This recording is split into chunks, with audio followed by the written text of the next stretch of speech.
shooting a documentary on the 808 drum machine. We've done, we've done quite a bit of work on it already. So done like 20 interviews, but I mean, it's just starting.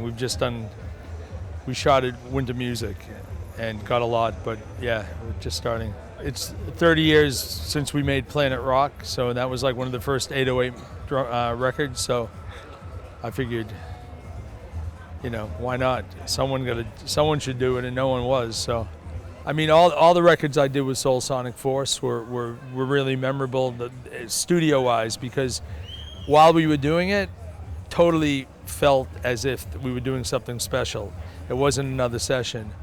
But then, then there were other ones like when I did IOU with Freeze, and going in the studio and having done a track and having no vocal idea, and on the way to the studio in a cab, I basically came up with the chorus just on the way to the studio, and knowing, when I had John Rocca sing it, knowing that we had a hit. You didn't just go in to mess around in the studio. You'd go in with a reason and total specific goal in mind, and you didn't, and you'd run out of money if you didn't finish it.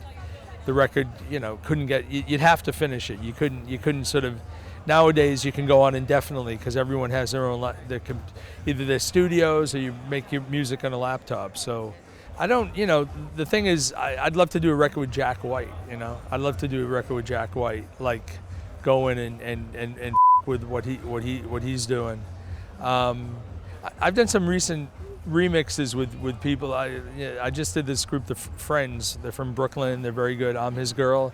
Did a remix for them, and that it wasn't a collaboration, but with them I got a song that I really liked. A lot of times I'll get tracks. I don't get like the best tracks to remix, and actually they didn't come to me. I went to them. I heard it on the radio, and I called the label and said, "Oh, I really like that song. Can I remix it?" And so, it's sort of more of that vibe now.